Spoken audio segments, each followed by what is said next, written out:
Good morning, Nigeria, and I make you welcome. This is Enterprise Morning, reaching you from Enterprise Television.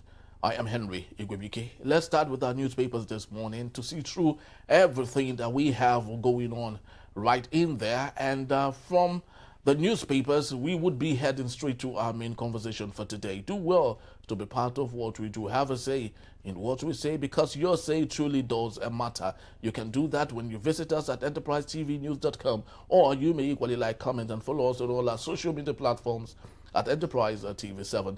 I'm very so honored to have with me joining us via Zoom from Lagos State, Nigeria, Barrister Tunji Abdul Hamid, a barrister at law, public affairs analyst, and right here with us in the studios is Emeka Madunago, journalist, public affairs analyst. Good morning to you, gentlemen, and welcome. Yeah, good morning.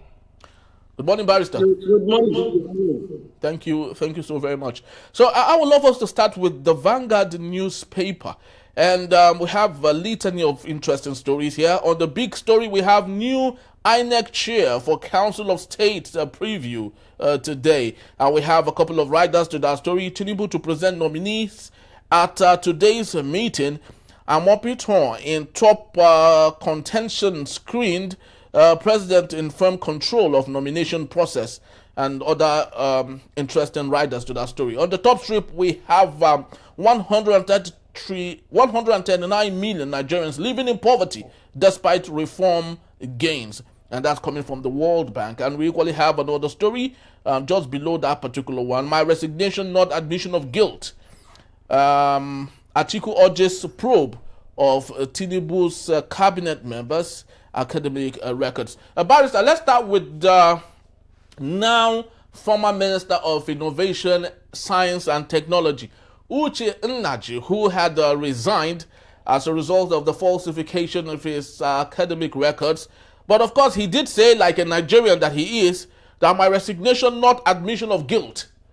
What card do you think this man is playing right now, Barrister? Yeah, he's trying to say that, look, the fact that he resigned does not mean he has admitted that what they allege was right. Because in Nigeria, the mentality is that once you allege of an offense and you say, okay, I'm stepping out or I'm stepping down, people will see it as you have admitted that you are guilty. And that's why most times when people are alleged of any offense or an authority, they don't like to step down or resign. Because most people will see it as admission of guilt. He has said so, and I agree with him that stepping down is not an admission of guilt. He's just trying to allow free investigation into the matter. But what are they investigating? Because there are evidence already abound showing the fact that the man allegedly innovated certificates. There are grants about. These are issues that not even take time to investigate.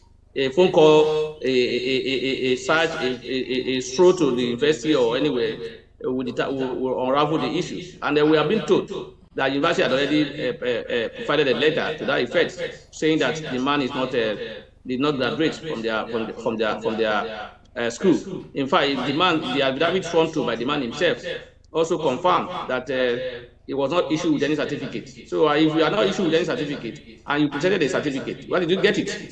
So these are issues to be considered. But the point is this: how did it escape through the screening of DSS? Because most times when people are nominated, they will tell us they are undergoing security screening. Security screening, what does it entail? Does it not entail looking at their credentials, looking at their claims, whether or not they are truly what they call themselves, or whether they truly possess what they say they have? I think they should, going forward, be more diligent in looking at this thing properly. I am not surprised anyway that those lapses are there. The lapses are there not because they don't know what to do. Because in Nigeria, we see a situation whereby once the president nominates, because the DSS are also under the supervision of the president, and once the president has an interest in a particular candidate and he nominates that candidate, they see it as a giving, and it must be passed. Except the president doesn't want you. That's when they will tell you there's a security report notifying you. If the president wants to clear you, no matter what the report is, they will still clear you. Look at Magu. The security report said it's not fit, that there are corruption allegations against it. Buhari still insists and maintains, even though it was not clear by the state, that he was retained. and he was there in acting capacity. All true. So if the president decides, so the people who are supposed to work are not working, or are supposed to conduct this investigations are not doing so in the interest of the nation. They are doing so based on the interest of the person that nominated that person. And that's why, because we attach respect more to individual than institutions, we follow the interest of individual more than institutions. In any event, the Vice President recently said individuals are institutions. He alluded to that when he said Dangote is not an ordinary man, but an institution. He did not even stop at saying he's not an ordinary man. He said it's an institution. When you attribute that adjective to an individual in the country, you are creating imbalance. You are creating a lot of problem for the country, because that person will see himself as alpha and omega that he can do and undo. If you call Dangote an institution, what do you now call the president? They say the president is the owner of they will say he's the owner of the country. So for me, as long as we're not doing the right thing, or we're doing things in the interest of Mr. President, or to satisfy the Mr. President, or we continue to have this kind of a thing. And the issue of falsification of results is not new. It's not limited to these people in the cabinet. So many people are not in the cabinet. So many people are not even in politics. So many people are in a banking hall today listening to us or watching us. Some people are in a class teaching students. Some people are earning millions or billions of dollars with a fake certificate today. It's been there because we don't have the capacity to verify most of these results. Even some people, there are allegations against even the president of certificate forgery. Yes. The matter is still there. Even though we are told the court said, for people who say the court has cleared the president, no, the court has not. The court only said that, look, there are no evidence by people who are alleged of that falsification. So if anybody can provide enough evidence again, that does not mean they can't come back to court and say we are challenging the result of Mr. President. So people should not tell us that has been laid to rest. It has not been laid to rest. So there are so many allegations of this. People who have so many still have results or certificates that are questionable, are banned. They are there in our political what's it called? Political space or spaces. They are there in our academic that they are everywhere. It's not limited to them. So we should not look at it as if only those in the cabinet are the ones that are affected. Even those who are not in the cabinet, who are still contested. The man contested for governorship. You remember, yes, in 2023. Yeah. If they had won, this issue may not even be an issue. That issue will be there. And even if those who are supposed to even verify will not say he did not attend, they will claim. I'm telling you. If we are to be the governor today, if that request is made to the university, they will claim, they will tell you, yes, he graduated. So we don't have a system that works. We have people who are loyal to individuals, particularly when they are in the authority. That's my worry. So we need to strengthen our institutions. We need to not allow individuals to play the role of institutions or individual. We need to not see individual as alpha and omega and can determine whatever. And once we are given an appointment, the loyalty should not be to the person who gave the appointment. It should be to the country. Then what do we see today? We see loyalty to the individual who gave that appointment in line with what the law says you should do. So for me, we need to do more if we really want to. And the fact that the man has resigned does not stop them from prosecuting the man, because it does not end there. We are having this kind of situation where people are both to come into public space with face certificate because people have been caught in this act, have not been punished. It is not today. I remember Salisu Buhari, a former speaker, it was early in his early 30s. He was immersed in this issue of certificate forgery, and he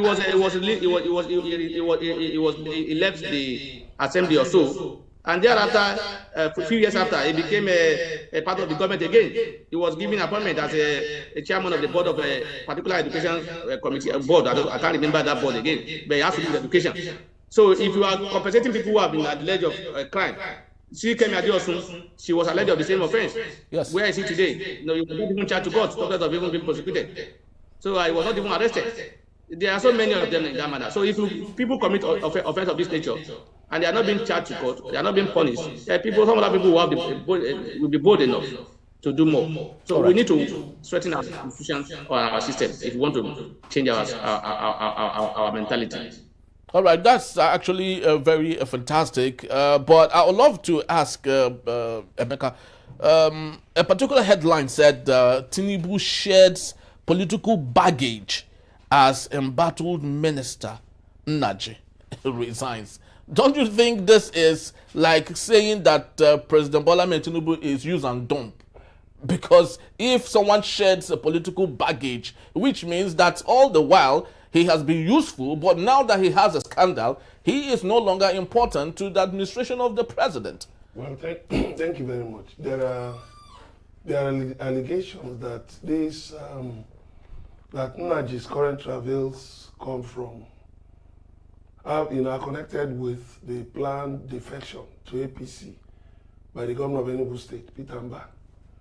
So the issue about his certificates is not a new matter. This thing has been on. Remember, Nnaji was there as a placeholder for Jim Nwobodo. If you remember. Really? Yes, it was a placeholder in the Senate, for Jim Nwobodo. So this guy is not a young guy, he's not a small guy. The matter has been on for so long. But, maybe he was maybe proving certain stumbling, it was a stumbling block, to the governor's administration. So how exactly? Because he said, or his media aide actually said, that all of the travails is caused by Peter Mba. And I'm wondering how do you think that? The way politics is. The way politics is. It's about interest. It's about interest. It's about alignment and realignment. And definitely, Nnaji is not a young politician. He's an old politician, in Enugu State, and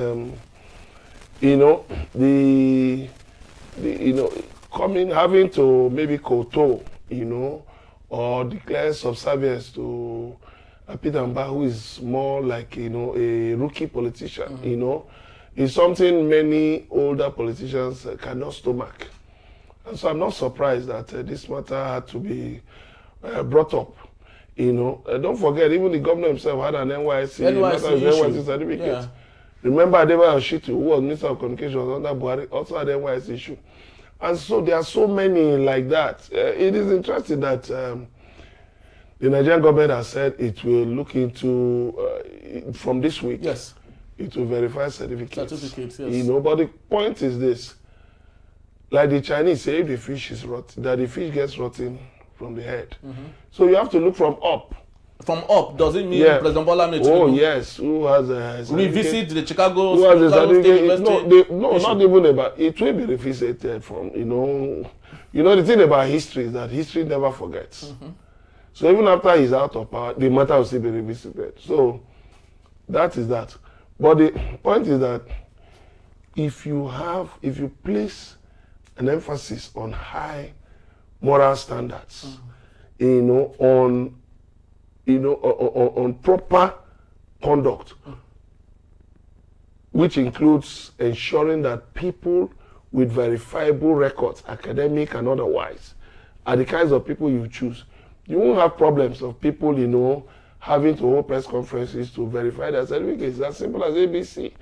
It's as simple as ABC. So let's just realize that there's no political baggage that Tinubu is shedding, because Nnaji is an established politician in Enugu State. Really? He's well known. Yes, he's well known in Enugu State. Don't you think all of this would affect his political relevance and career? Well, I think he should take the example of the Osun State governor. What happened? Adeleke, who was accused of, something like this, but eventually Adeleke sorted it out. So he can go to maybe National Open University, or yes, he can go to maybe one of these private universities, and take a degree, maybe possible in law. Okay. It's just a matter of 4 years or so. Lie low before you know what's happening. 4 years passed. I mean, between now and 2027. You just do like what Dino Melai did, Dino Melai, Osita Chidoka, those of them who went to Base University. Yeah, please do. No, I'm not finished my point. So I said he can go, just do like what Dino Melai, Osita Chidoka did, even the late Ifeanyi Uba, yes, when they were admitted to Base University to read law, there was a photograph that came on social media of them in class, so he can do something like that. He can get admission to read law or to read any other course, And then while he's in class, you know, they can snap pictures so that his mates can identify. Even when he's answering questions, at least you can even get someone to record a video, so you can see the faces of his classmates, colleagues. So, Master Tunji, you were saying something. I was trying to say the issue before on grant is not whether or not he's educated. It's the issue of forgery. So ask him to go back to school may not even be an issue because you don't even need any certificate to be relevant in Nigerian politics. You don't need any certificate to be the president of Nigeria. You don't need any. So going back to school may not even be an option for him if he doesn't want to go to school. The issue on grant is how will he clear his forgery allegation? Because if he is unable to clear that forgery allegation, it will haunt him for life in politics anywhere and anywhere. Because that must be clear. And how will he clear it is the issue now. So he should face the court and provide evidence of to sustain his claim that he has met from the document available already. Affidavit sworn to by him, affidavit, not even the ordinary paper. He admitted that he was not issued with any certificate. Yeah, so if you are not issued with any certificate and you committed one, yes, that's why what you said now. What you said now reinforces my point, because that's why we changed our penitentiary from prisons to correctional centers. Yeah. So even when it's tried, you will still need to rehabilitate the person. And if you see, and even if like you don't need certificates. The point is this: the possession of a certificate, even among Nigerian politicians, as bad as it is, to them it also shows your ranking in the political space. It's just like when they say votes don't count, but politicians pay thugs to go and snatch ballot boxes. If votes don't count, why do they do that? So the point is that I'm looking at rehabilitation.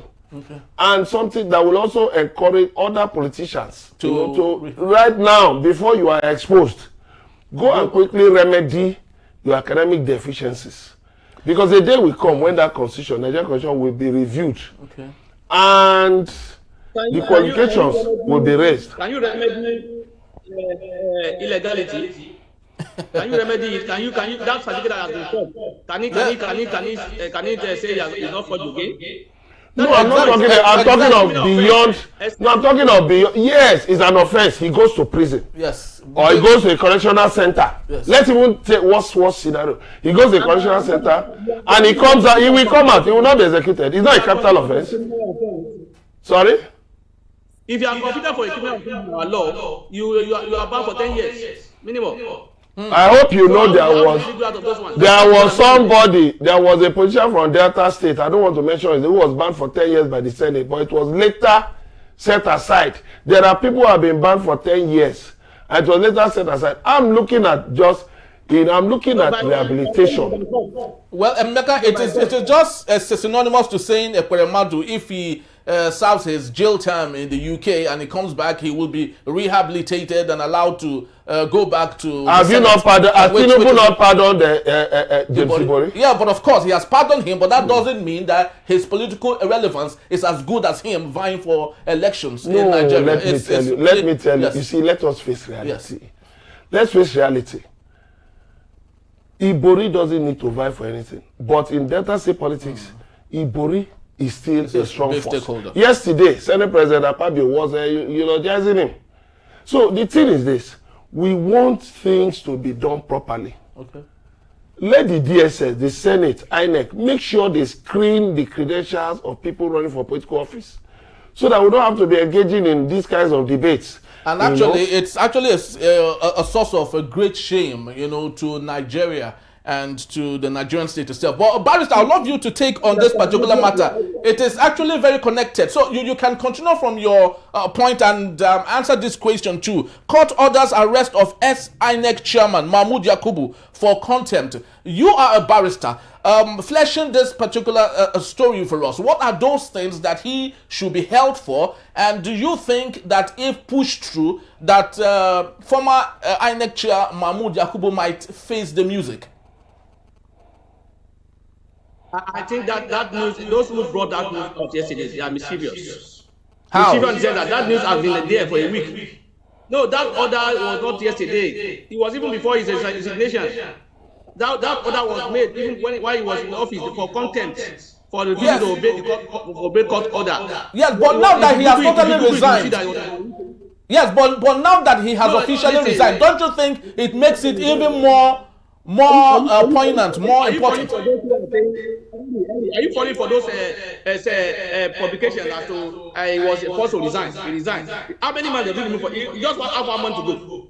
Just 1 month. And that, if you remember the first time he was there, when his tenure was to end, he left about a month or 2 months before. He said he was going on a terminal leave or something. So it's normal for them. He did not resign. His tenure ended. And in preparation for that ending of that tenure, he has to go and do some things in line with what we practice in our country these days, even not in the law. This is not new. I've seen people when their tenure is to end about 3 months to go or whatever, they will say they are going on terminal leave. And that will be the end. But do you think, Barrister, do you think that Mahmood Yakubu has no skeleton? Do you think Mahmood Yakubu has no skeleton in the cupboard that needs to be cleaned? Is that what you're saying? Can I say? I cannot say that. I can also not say he has skeleton in his cupboard because you don't have evidence to back it up. So I can also not say he does not have. He has. You have. I have. If in a way, if anybody wants to bring allegation, can be allegation against you. So it's proving. I'm not saying I'm not a supporter of a fumble, particularly during the 3 elections. But I'm not for individual. I'm for system. I'm for structure. I'm for rule of law. So if you are not doing the right thing, I'll say it. And that's why I was saying that even if you decide to go to Cambridge and obtain whatever, that damage of certificate forgery will still follow him, especially when he wants to become governor. And so for me, it's not about Mahmood Yakubu. It's about correcting the wrong impression in the society. It's about. I'm not saying it's clean. I'm not saying he has not done anything. It's perfect. I'm not saying he didn't do wrong. I'm not saying his error he made certain innovations. But that inability to follow the law and to do the right thing in the last election rubbed off on all the things he has done.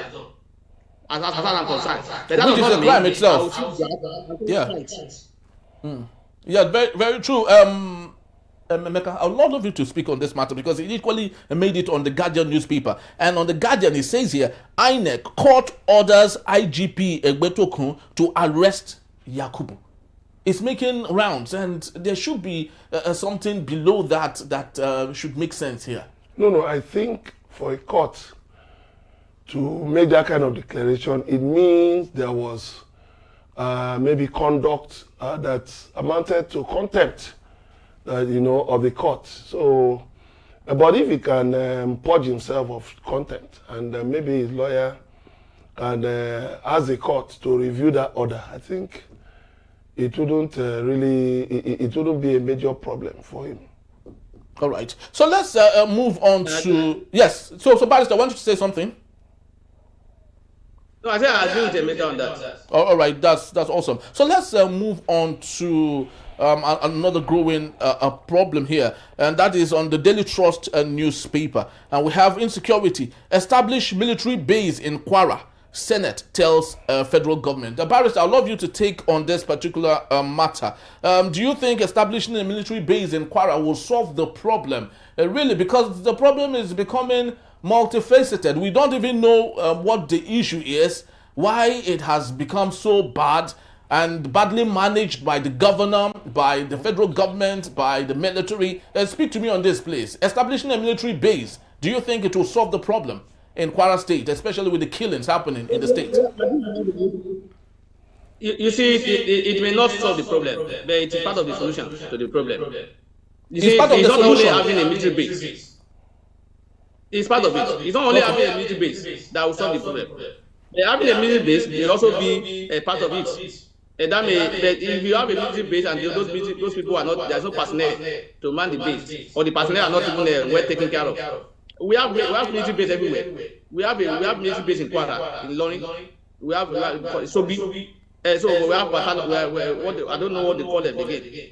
We have so many of those in that. So it's not only about that. What are the people that will be coming there? Is it the people who have been stationed in Benue where we're having crisis, or those in Savara, or those in Bonu that they will carry them out of Bonu and then go to Kwara, and then those people now relocate to Benue again and start attacking in Bonu. They now say go back to Bonu. We don't act in this manner, and that's what we want based on it appears those who are these terrorists are the one controlling us in terms of how to operate. So when you fail to plan, we plan to fail. So what we have is that there are alarms before this thing became like this, but they ignore it. They say it's politics. This is the problem we have in our country. When people see issues, you remember that time when they say Lakarawa is in Kwara? Yes. Very well, I remember. In fact, even it was at last week, the governor is still saying the crisis in Kwara is exaggerated. He's denying it. He's saying so that he was not where to be found for weeks when this crisis was going on, when people are being killed. He was not where to be found.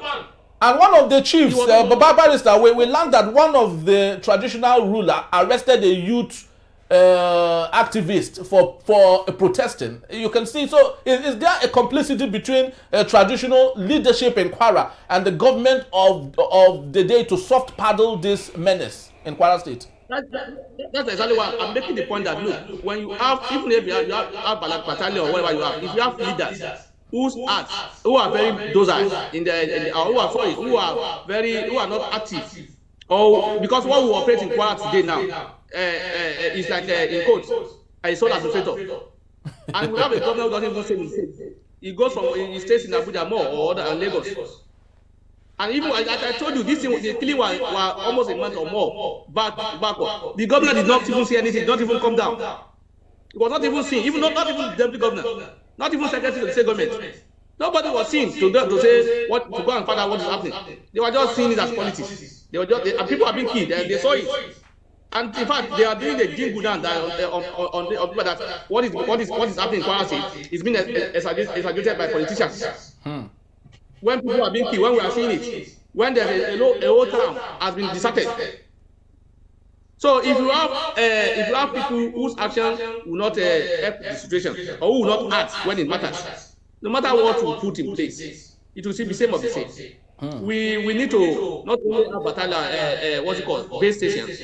Who are the people that will manage? What is the arrangement for them? Have we been able to provide enough? How are you going to get them? Where are they coming from? Why, are you going to withdraw them from a particular place to another place? What will happen? So for me, we need to do more than all this. We remember when Buhari ordered police IG to relocate to Benue. Did he go? Does that end the insurgency in Benue? Well, the president said that the military, Barrister, the president Bola Tinubu said the military should flush every forest in Kwara. They should flush it. So do you think that flushing might possibly flush out the insurgents and the bandits out of Kwara State? Have they been flushed out in Benue and Zamfara and other places? Because I also remember the president made another in that regard, or directive in that regard. Have they been flushed out? Have they been flushed out in Bonu? Have they been flushed out in Kashina? Statements alone will not take it, will not do it. You have to do more than making statements. You have to do more than giving directives. You have to be active. You have to be up and doing. You have to be pro, not reactionary. Yes. So what we do in our country is that we wait for people to commit crime and start looking for them. We will not plan to prevent it. This is getting out of hand. I'm telling you. Canada is known for a state of harmony and peace. Yeah. It's now a state of what's it called? Ula Balu. It's now a state of people cannot even move anywhere. It's unfortunate that we have a sole administrator in our state, in quotes. And what do you think Bukola Saraki is saying? What do you think Bukola Saraki, who has been a governor of the state, a big stakeholder of the state, what do you think his thoughts are on this mass killing? No, he made his position known openly some days ago when the PDP did their congress. He talks about the insecurity in the state. And the next day, the governor said they were comparing where people are being killed with the allegation of robbery and offer. They say that was the reason why people are killing people now, because of the robbery they alleged Salaki in 2019 or so. Is the reason why this is happening now. They want to change it to another thing. So the Salaki has made this position known, and he has the governor to be up to his responsibility. Because there is no insecurity. If there are insecurity, most of the institutions that were stationed in those areas where government is locating them now to Iloni, they are locating almost all the institutions everywhere to Iloni. I don't know if there are insecurity from 3 years ago. Would those institutions be there? Would they have been stationed there? No. The insecurity started recently. Otherwise, some of the things that are there that the government is locating now will not be there. So the government is locating School of Nursing, is locating this and that. How about the people who are living, who cannot be located? Is it going to abandon them? So the government should live up to its expectations. So there are some that the military, I appreciate that the military should come and also push them out. But it's not by mouth, it's not by directive, it's by action. They need to do more. That's to make it. All right, Barrister. Emeka. Still on Kwara State, then you might maybe conclude with a little story. We have your residents kick as FCT Council resuscitates TV and radio tax. Now, but let's go to Kwara. The rumor is that they have found a little bit of solid minerals in those areas. And usually where you have solid minerals, you have infestation of insurgents in those areas. Is that rumor true? It's not a rumor. Now, there's a study by a group, forgotten, I have it on my phone, you know. It's not a recent study, that you have a tourmaline, okay. You have lithium, you have a granite, marble and granite. In that area? From Okeodo down to Share, you know, that you have these things in large quantities. As a matter of fact, there have been arrests in Kwara. The police have made arrests of people who were hauling marble and granite illegally in the night. These things have been on, but you know, when you allow things to fester over some time, the people involved in such criminal acts will now be emboldened and they will take it to higher levels. And what you see is basically an attempt to appropriate land, because when a place is resource rich, you know, people try to take control of it. You know, you can see how the United States has got interested in DR Congo, in Ukraine and all of that. Even in DR Congo, they are having a major problem of expropriation of mineral resources, particularly gold, you know, because it sells a lot. It's big money, you know. So lithium is big money right now, you know. So these things are real. The sad thing is the caliber of politicians we have now are majorly not intellectually driven. So instead of taking these issues, you know, taking the argument that, look, we have a security problem on our hands, we acknowledge it. We are talking of 2018 robbery. I mean, sometimes it's just so laughable. I mean, if you have nothing to say, just say, well, the matter is being handled, we reassure the people that the military, and then do something. Not a situation where people are accusing you that you took away the weapons of their security before they were attacked. Not a situation whereby you have soldiers, you have different security agencies, police and all that, stationed close to points where these criminals operate, and they do nothing about it because they say they are waiting for orders from above. Look, if the governor really loves that state, he should jump out of that narrative. There is a serious security problem. Do you think the governor is complicit? Because I do not understand how a governor who has the mandate to secure lives and property in a state, and these pockets of people, most of them are just untrained. And so how is it possible that an untrained group of people would invade a town under a constitutionally represented people and do such mayhem, and the governor is not doing anything? Do you think that governor is complicit? Let me break it. Yes. One, when you say complicit, I wouldn't agree with that word complicit. The only thing is that he is just, he is not facing their reality. Maybe the security people have advised him to just throw one narrative, you know, to help them while they try to manage the situation. Okay.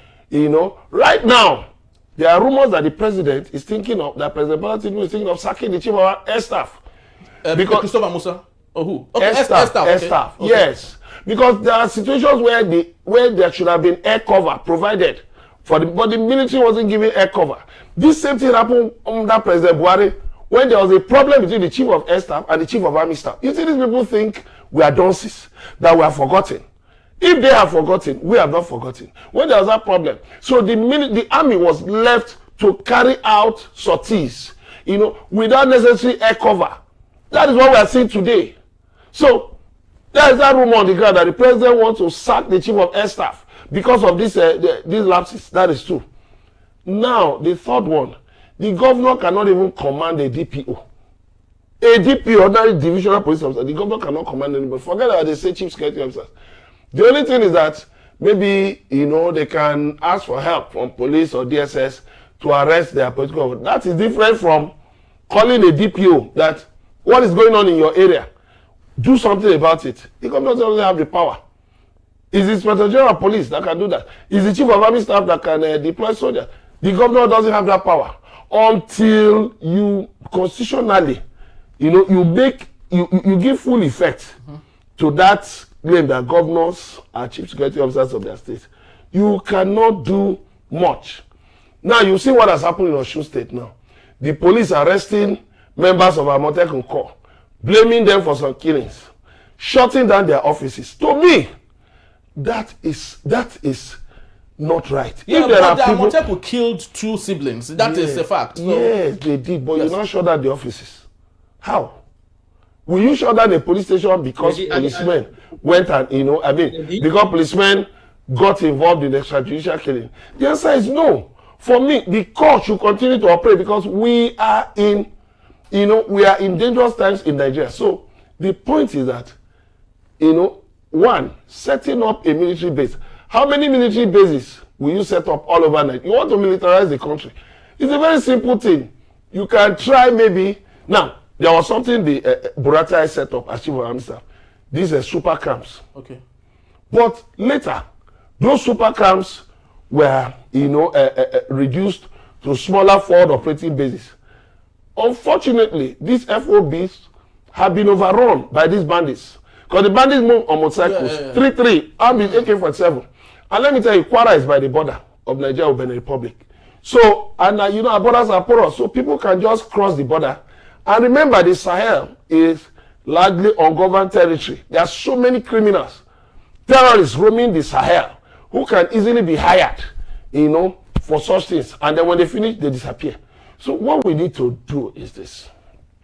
One, the United States helped Cameroon to develop the BIR, which has, you know, from reports, dealt with kidnapping. It has cleared kidnapping. It helped Cameroon to set it up. Let's ask for external help. It's very, very important. We cannot do it alone.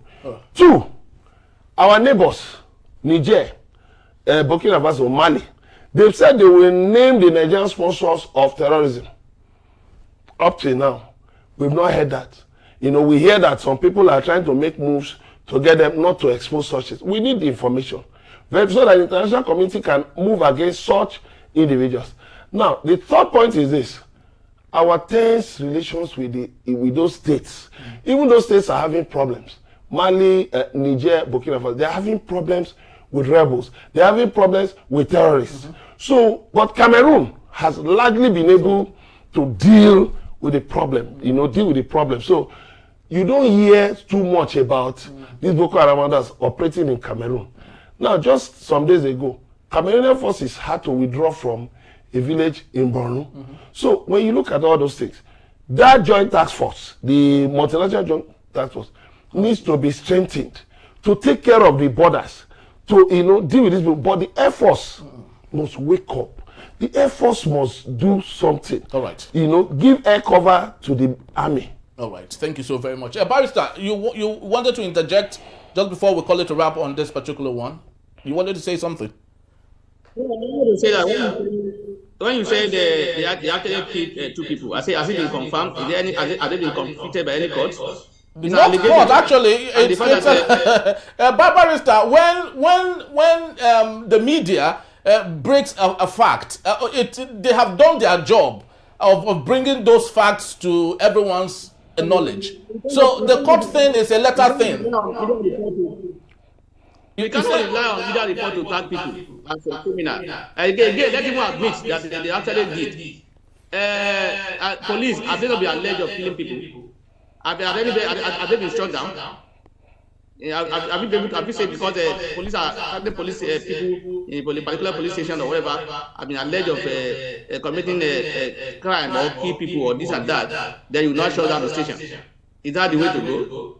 There is this competition between police is trying to see Amotekun as a rival. As a rival. And they want to send them away. And it will cause insecurity because they are doing to protect the people there. Police cannot do, they are doing it.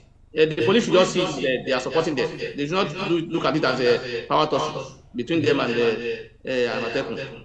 The right thing should be done. Let them go to court if they have been alleged of killing, not shut down the office or station or whatever they are occupying. People who have been alleged as a key are known, so take them to court.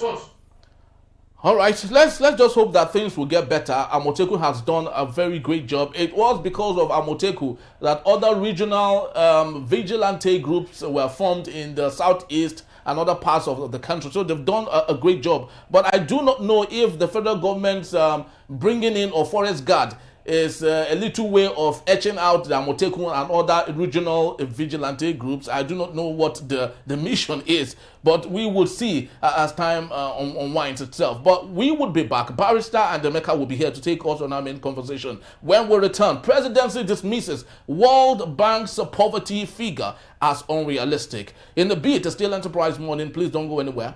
We'll be right back.